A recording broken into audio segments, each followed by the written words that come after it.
Dr. Abdurrahman Ibrahim gaaffii keenyaaf deebii kennuuf dhiyaachuu keessaniif maqaa raadiyoo sagalee Ameerikaan hedduu galatoomaa. Isinis waan naaf hirtaniif hedduu galatoomaa jaalanne. Tole egaa har'a waa'ee alerjii irratti dubbachuuf deemna. Alerjiin maalidha? Alerjiin kun hubannoon namni qabu akka adda addaati. Alerjiin kun tokko ka siizina hojiidhaan deemutu jira. Alerjiin kun ammoo bifa adda addaa ka nyaata irra nama dhufuttu jira, ka dawaa irra namatti dhufuttu jira. Garuu warri caala alerjiin walumaa galatti koomanii ta'e yookaan ka hedduu beekamu namni alerjii qaba ka jedhan allergic rhinitis jedhamanii sun mallattoolee akka hattifachuufaa waan akka runny nose yookaan akka funyaan keessa bishaan qaqalloon yookaan furroon namni waan akkasiiti bifa hedduutu jira alerjiin kun. Egaa akkuma beekamu biyya Ameerikaa kanaa fi biyyoota Awurooppaa kana keessa baatii ilillii yookiin abaaboon itti daraarutti seenaa jirra seenneerras. Namoonni baay'een daraaruu ilillii marga kan fakkaatanii wajjin rakkinni kun isaan quunnama. Dhandhi keenya maal taanaaniti rakkinni sun uumama? Dhugaa wanti amma akka ilillii kun maal jedhamanii allergens jedhaman wantoota mallattoolee dhibee sunii nama fiduu danda'an yookaan ammoo ka trigger godhan yookaan ammoo ka dhibee san nama kaasuu danda'an. Fakkeenyaaf akkuma ati nama qaroofte ililliin isa takka waan akka awwaara yookiin ammoo dhukkee yookiin ammoo bineensota manaa kan akka adurrees ta'ee sarees ta'ee wanti pees dandruff kan jedhaman even nyaatas ta'ee waan akkasii kan nama fiduu danda'a. So wanti nu jalqabee qabnu wantoota nama ani maqaa dhahe kana keessaa yoo nafni keenya wanti sun nafa keenya seenan gara funyaaniitiin ta'uu ni mala. Nafni keenya ni dallana akka diinni itti dhufeetti akka diinni weeraraa jirutti waan itti dhagahamuuf milishaa isaa yookaan ammoo wattaaddeer isaa baafatee defendi godhu yookaan ofirraa ittisuudhaaf yaalii godha. Yeroo ofirraa ittisuudhaaf deemu kana wanta immunoglobulin E kan jedhamutu jira. Wanti kun hypersensitivity yookiin ammoo wanta akka chemical leukotrienes or histamines kan jedhaman oomishu. Wantoonni kun yoo oomishaman wanti uumamaadha mallattooleen adda addaa mul'achuu dandeetti. Funyaan keenya keessatti funyaan waan akka ta'uu keessadhaan ni ta'a. Kaan amma runny nose kan jedhamu sun mallattooleen akkasii sun wanni dhufuu danda'aniif wanta amma akka ilillii fi kan biraa kanuma qaroofne sun yoo gara qaama keenya seenan qaami keenya ofirraa dhibee sun akka diinaan waan laal ofirraa ittisuuf yoo jedhu mallattooleen sun dhufuu danda'an. Kan biraa immoo namoonni iji isaanii boo'uu, ija isaanii hooquu, qoonqoo kana keessas nu nyaatee jedhu inni kun mallattoo isaati? Dhugaa mallattoon amma alerjii yookaan ammoo allergic rhinitis kan jedhamu kun akkuma jalqaba jenne wanta allergens jedhaman san kareefuma qaroofne wanti sun qaama nafa keenya yoo seenan mallattooleen isaan namarraa mul'isan runny nose sun iji kun nama nyaatee bisaanii watery eye jedhan ija keessa bisaan nama yaa'u. Laagan yookaan ammoo qoonqoon waan akka scratchy throat jedhanii nama nyaachuu hooqsisuu fa'aa akka nama barbaachisu tokko nama tolcha. Wanti kun hundinuu allergens wantootan jedhama sun irraati kan dhufanii. Kaan ammoo wanti xiqqoo allergic rhinitis kana dhibee biraa irraa akka utaallee yookaan common cold yookiin ammoo sinus fa'aa irraa isaan addi tolchu maalidha? Bacteria irraa hin dhufu allergens kan jenne san irraa dhufa. Kanaafuu oowwa qaamaa hin qabu. Allergic rhinitis kun oowwi qaamaa hin jiru asirraatti kana wanni garaagarummaan guddaan inni qabu. Akka ogeessa fayyaatti Dr. Abdurrahman ija hooquunis haa ta'uu qoonqoo nama nyaachuu sana yeroo nama rakkisu hooquun gaariidha? Yoo danda'ame yoo silaa harki namaalleen kiliinii ta'ee irraa hooquu baatan gaariidha. Yoo ka hooqan taate ammoo elas nama dhukkubsuus ni mala. Yoo rakkoo akkasii ka qabaatan taate wanni guddaan mana yaala deemu yookiin ammoo allergens wantootan jedhan san wantoota nafni keenya akka diinattu laalu sun irraa fagaachuu. Fakkeenyaaf ilillii yoo ta'e ilillii irraa fagaachuu yookaan adurree irraa namatti dhufu taate bakka adurreen jirutti dhiyaachuu dhabu. Wantootan sun irraa jalqaba prevention yookaan ammoo ittisa irratti fookasii godhuun hedduu barbaachisaadha.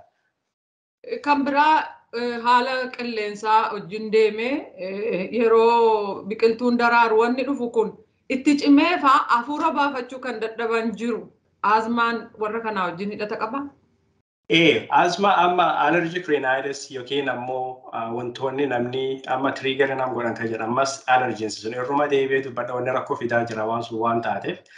Jalqaba allergic rhinitis kun yoo wanta qaamni keenya hin jaalanne suniif exposed yookaan saaxilamnudha kan inni nutti dhufu.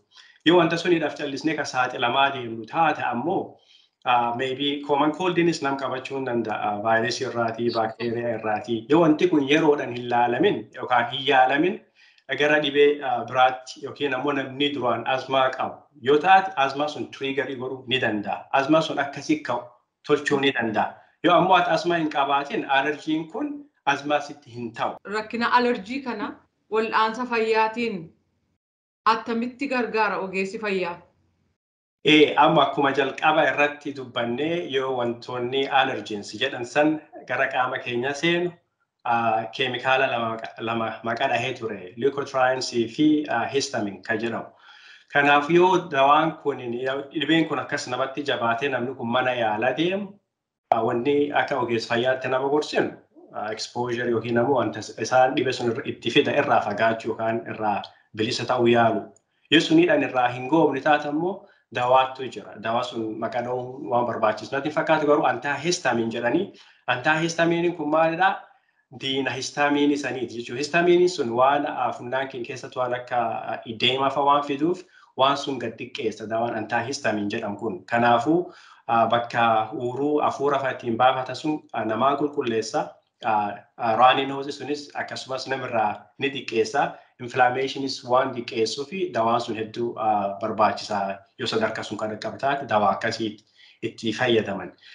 Wanti biraa ammallee dawaa kanarraallee ilaalchisee dhibeen kun allergiin yookaan ammoo allergic rhinitis kun yoo yeroodhaan hin yaalamin sadarkaa qaba. Innilleen acute, subacute fi chronic jedhanii acutein kun yoo haga inni 7 sirra ture.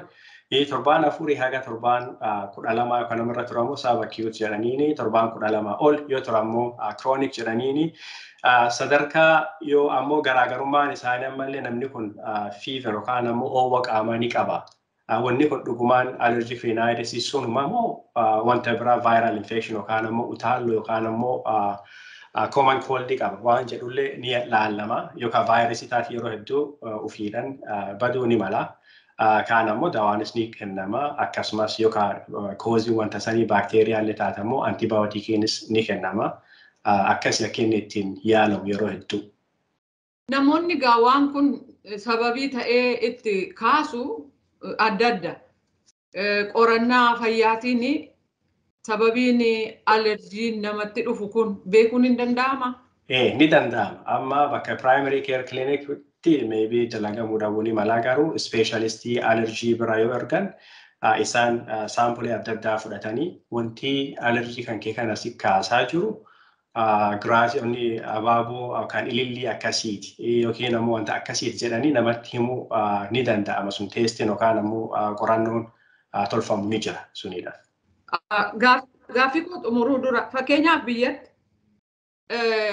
asii biyya alaati alerjii jennee dubbanna. Biyya ammoo waa fudhatanii alerjikii natti ta'ee jedhu. Waan kun wal fakkaataadha. Akkaataa waamicha isaati adda adda malee. Takka wanti amma alerjii natti ta'ee kan namni jedhu yeroo hedduu kan nu dhageenyu yoo dhibeen kun yookaan ammoo alerjii namni nu haasofnu kanarra sun xiqqoo adda wanni isa tolchu maali? Hedduu isaa nyaata irraa namatti dhufuu ni danda'a yookiin ammoo andawaa akkasii yookaan qoricha akkasii fudhadhee alerjii natti ta'ee jedhan. Wanti sun maalidhaa? Sun hedduu yeroo tokko nama takka irraa maayiner yookaan ammoo wanta salphamaadhaan wanta sun yoo avoid godhanii wanta sun dhiisan namirraa kan dhaabachuu danda'u.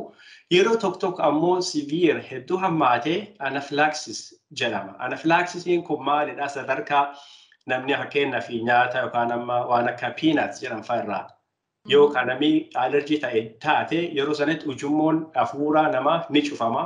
Arrabni namaa ni hiitawa akkasiin ammallee blood pressure namaas hedduu gabbu'a.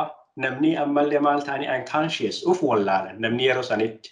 So yeroo sun maalidhaa sistemni hafuura ittiin baafatan kun ni cufama. Hafuura baafachuun yookaan air exchanging sombaa hin jiru diqaacha deema. Dafanii yoo dawaa hin argatin namni sun haga du'uullee ni dhaqqaba. Sunin isa anaphylaxis yookaan anaphylactic reaction isa jedhamu sun dhuguma nyaatarra dawaa irraa yoo akka insect bites fakkeenyaaf wanti akka sonsaa yookiin kinniisaa nama ciniinan akkas namatti hammaachuu ni danda'a. Sunii fi ka jalqaba haasa'aa turre allergic rhinitis ka jedhu garaagarummaa qaba. Kun common dhumarra jechaa jiru anaphylactic reaction kun life threatening waan haga lubbuu nama baasisuuf deemudha. Hedduu cimaadha kun hedduu bada. Dhuma marii keenyaa irratti gorsi kennitan maayini dhimma kana laalchisee? Walumaa galatti bakka amma kiliinikaa keenyatti illee nama yoo siizinii yookaan yeroon akkas jijjiiramu kun ni alerjiidhaaf dhufan hedduu ni argina. Wanti guddaan maalidha? Wanti nafni keenya hin jaalanne. Wanti nafni keenya akka diinatti ofirraa laalu ofirraa ittisuu barbaachisu maalidha waan jedhu beekuun hedduu barbaachisaadha. Yoo winterii dhufee hiitara banannee kan yeroo sun because patient hedduu argaa waan jirruuf ka kiliinika dhufan. Winterii dhufee hiitara itti fayyadamuu jalqabennaan funnaanii na duudu jalqabe waan jedhanutti jira. Kanaafuu wanta dhibee sun nama fidan irraati bilisa bahuu danda'u, ofirraa ittisuu danda'u, mana isaanii qulqulleeffachuu yookaan peets yookaan saalee waan akka adurrees qabaatan haga danda'an ofirraa addaan baasuu danda'udha. Wantoota nama dhufan yookaan triggerii godhan sun beekuun hedduu barbaachisaa. Dr. Abdurrahman Ibrahim deebii nuu laattaniif maqaa raadiyoo sagalee Ameerikaan hedduu galatoomaa. Jaalanne isinis waan naaf gartaniif ammas hedduu galatoomaa isiniin jedha galatoomaa.